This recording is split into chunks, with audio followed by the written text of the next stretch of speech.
It's the only culture which is still conscious that God is our making. Dissolving Him is the symbol that if you use your intellect right, you can dissolve the world. To reverse these roles is most important because if you determine the nature of your mind, something wonderful could happen.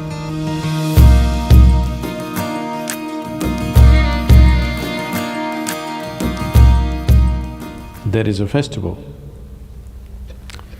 in the months of August and September in India.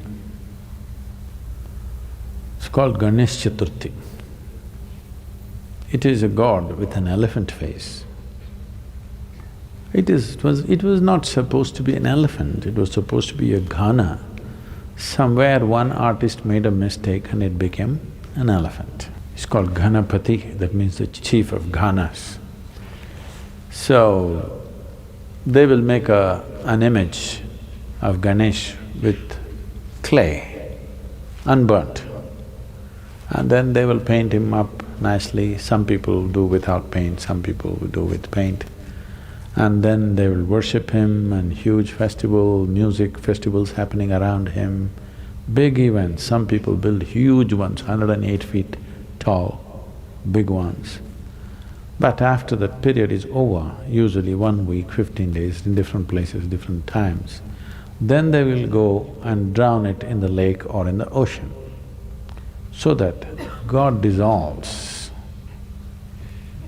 Create a god, create a frenzy around him, make him your entire life. For those 15 days or 1 month, there's nothing else but Ganesh. We eat what he eats, we only like what he likes, everything is about him, but then one day we'll dissolve him. Once he's dissolved, he's done.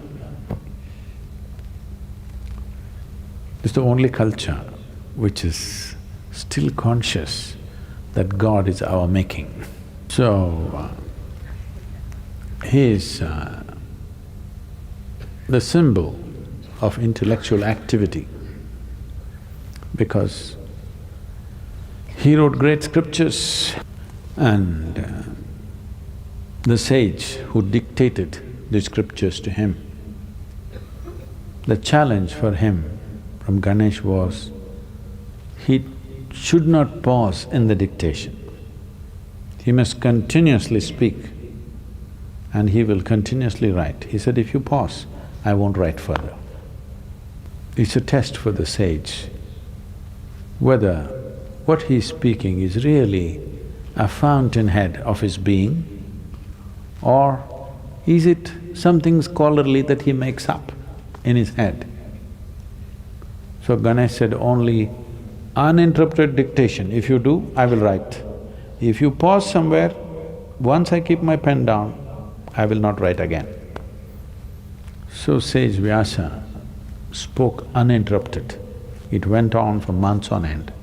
Ganesh wrote without missing a single word, the best stenographer you can have. He is the symbol of human intellect. This is very symbolically right because this is the nature of your intellect. You can use it to consciously imagine something. Wonderful imagination, a man with an elephant head. An elephant head because that's the biggest head you can find on the planet. That means lots of brain. So, the symbol of human intellect, dissolving him is the symbol that if you use your intellect right, you can dissolve the world. Dissolving the activity of your intellect is no problem. Once you dissolve the world with your imagination, switching off the imagination is not a big problem. You can obliterate the universe with your imagination. In your experience, universe will not exist if you create a powerful imagination. But then, switching off the imagination is a much simpler process. If the imagination is consciously developed, turning it off is easy. Right now, bits and pieces of imagination happening unconsciously, it looks like it's impossible to stop it.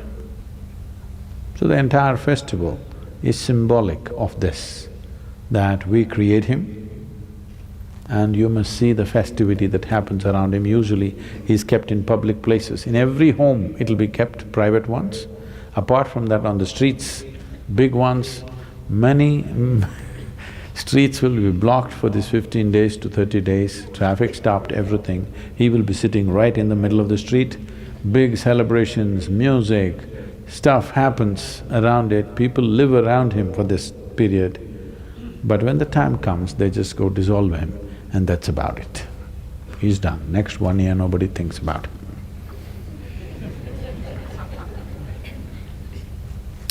If you could do this full-fledged with your imagination and your intellect, oh, this mind or this activity that we call as mind, I want you to get this clearly. Your mind is not an absolute thing. It is only a certain type of activity. No activity, no mind. Yes or no? Suppose you have no thought at all right now. Do you have a mind? Oh, I have a mind, I don't have a mind. Yes, you have, because that's a thought. If there is no thought, there is no such thing as mind because it's a certain activity. Consciousness is capable of being here without the assistance of activity. Activity does not make consciousness.